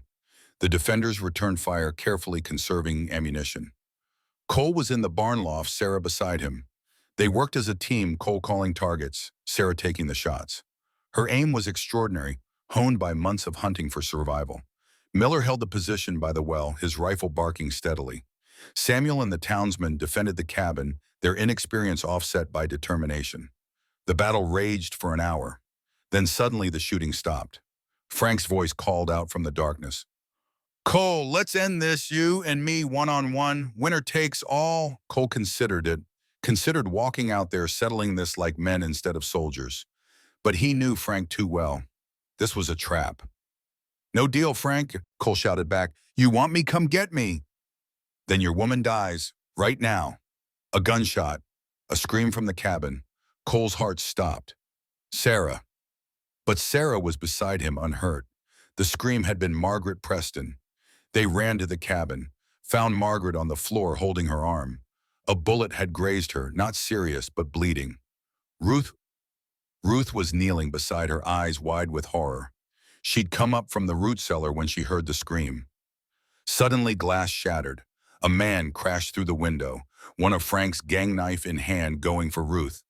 Cole raised his rifle but couldn't fire without risking hitting Ruth. The man grabbed Ruth, put the knife to her throat. Drop your weapons or she dies. Ruth's eyes found Cole's, and something happened. The fear in her eyes transformed into rage. Pure, burning rage. The rage of a child who'd watched her father die, who'd been silent for 6 months, who'd been forced to hide while the people she loved fought for their lives. She opened her mouth and screamed. Not words, just a sound raw and primal, the voice that had been locked away since that terrible night finally breaking free. The man was so surprised he loosened his grip. Ruth bit down on his hand hard. He yelled, "Drop the knife." Sarah was there instantly, swinging the rifle butt into his face. He went down hard. Ruth kept screaming, 6 months of silence pouring out in a flood of sound. She screamed for her father, for the lost months, for the fear and hunger and pain, and then finally words. Mama, Mama, I'm scared. Sarah dropped to her knees, gathered Ruth into her arms. I know, baby, I know, but you're so brave. So brave. Cole grabbed the unconscious gang member, zip-tied his hands with rope. Then he realized what Ruth's scream had given them. A distraction. Everyone out, Cole shouted. Surround them while they're confused. They poured out of the cabin, taking advantage of the chaos Ruth's scream had created. Frank's gang, expecting silence, was thrown off balance by the sudden noise. The defenders spread out, creating a perimeter. And for the first time, Frank's gang was the one surrounded. Frank, Cole called into the darkness. It's over. Throw down your weapons. A long pause. Then Frank stepped into the light cast by the burning arrows, his gun holstered, hands visible. Just you and me, Cole, Frank called, like it should have been from the start. Cole walked out to meet him, stopping 20 feet away. They faced each other, these two men who'd been brothers, who'd saved each other's lives, who'd been destroyed by betrayal and death. You killed Tommy, Frank said, his voice breaking. He was 17, just a boy. I know, Cole said, and I'm sorry. I've been sorry every day for 3 years. Sorry doesn't bring him back.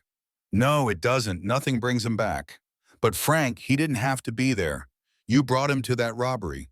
You made him part of the gang. I was teaching him to survive. You were teaching him to steal, to break the law. And when I tried to stop it, he died.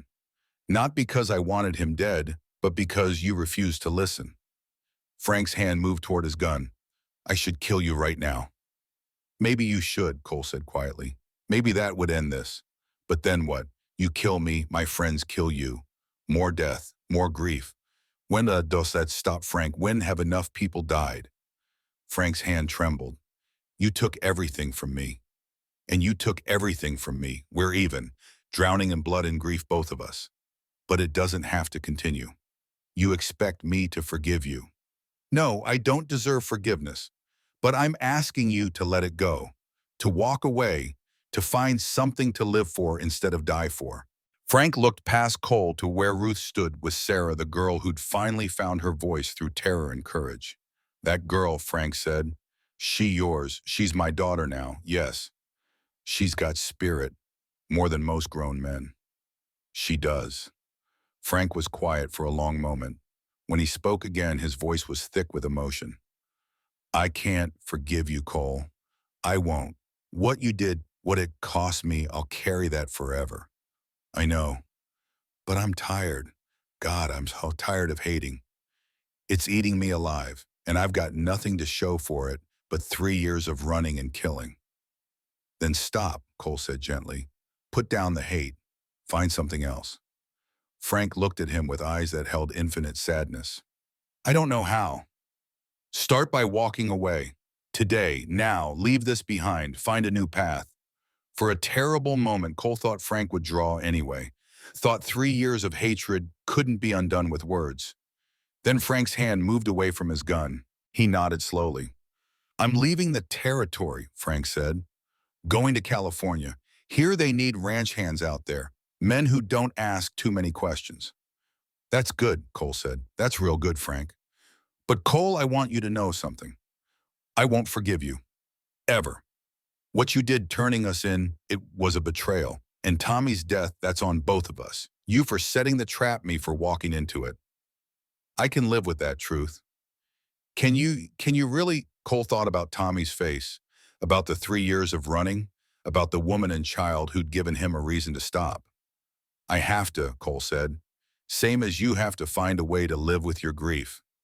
We both carry ghosts, Frank. Question is whether we let them destroy us or teach us.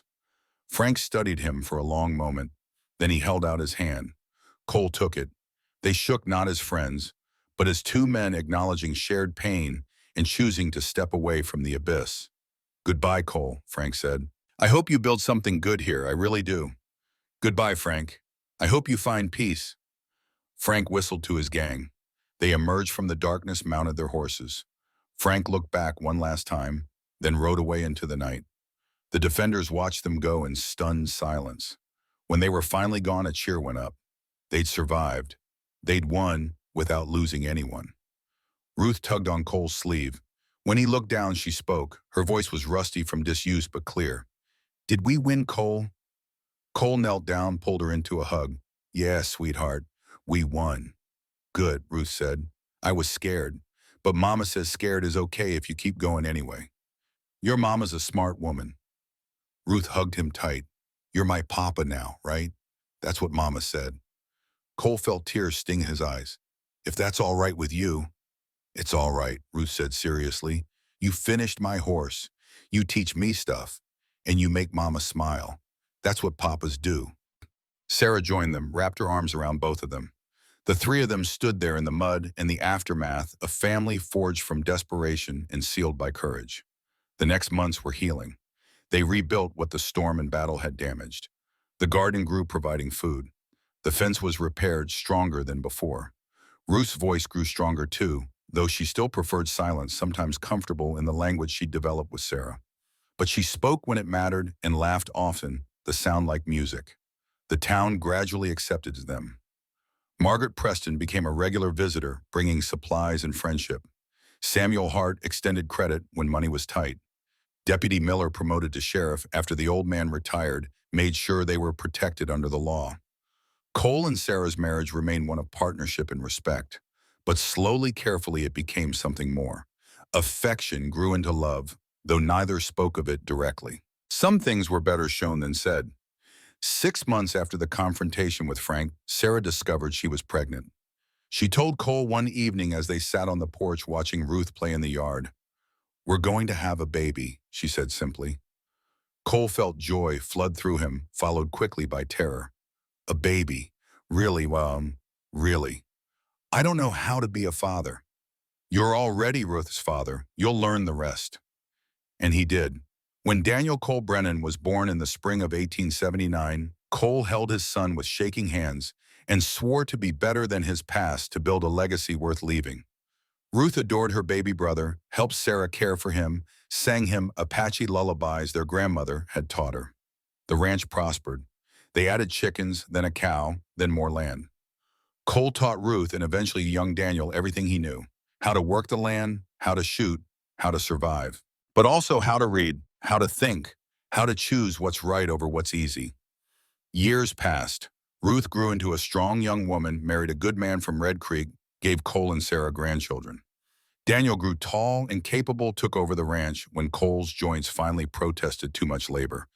And on the porch of the ranch he'd built from dust and determination, Cole Brennan sat with his grandson Jack, telling the story that had defined his life.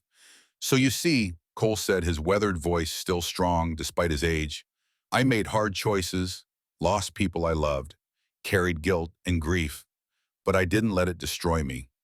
Your grandmother saved me from that, gave me a reason to stand and fight instead of run and hide."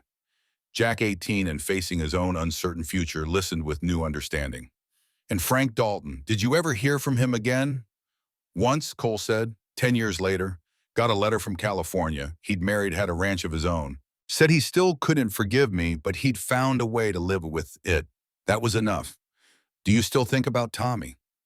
"Every day," Cole admitted. "Some ghosts never leave, but I've learned to live with them, to let them teach me instead of haunt me." Jack was quiet for a moment, processing. Then he asked the question he'd been too afraid to voice before. "Grandpa, were you scared when you had to make the hardest choice of your life?" Cole looked at his grandson, saw himself at that age, saw the fear and bravery mixed in equal measure. "Terrified," Cole said honestly, "but I'm also proud. You're doing what you believe is right. That takes courage. What if I make mistakes? What if I get someone killed like you did?" Cole took a deep breath. "Then you live with it. You learn from it. You don't let it define you, but you don't forget it either. Mistakes are how we grow, as long as we're brave enough to face them." "I'll try. That's all any of us can do." Cole reached out, gripped Jack's shoulder. "You're a good man, Jack. You come from good people. Your grandmother was the strongest person I ever met. Your mother has her strength. You have it too." "I hope so. I know so." They sat in silence as the sun set over the Arizona desert, painting the sky in the same reds and golds that had colored every important moment of Cole's life. Inside the house, Sarah moved about preparing dinner, her hair white now, but her spirit as strong as the day she'd proposed to a stranger in the desert. Ruth's children, Cole's grandchildren, played in the yard, their laughter carrying on the evening breeze. Daniel worked in the barn, maintaining the legacy his father had built. And Cole Brennan, who'd once been a man running from his past, sat surrounded by the future he'd helped create. A future built on hard choices, harder work, and the understanding that redemption wasn't about erasing mistakes. It was about learning from them, growing beyond them, building something good from the ashes of what had been lost. The marshal's promise made to himself in a desert camp 70 years ago had been kept. He'd stopped running. He'd stood his ground. He'd protected the people who mattered. And in doing so, he'd found the one thing he thought he'd lost forever. He'd found home.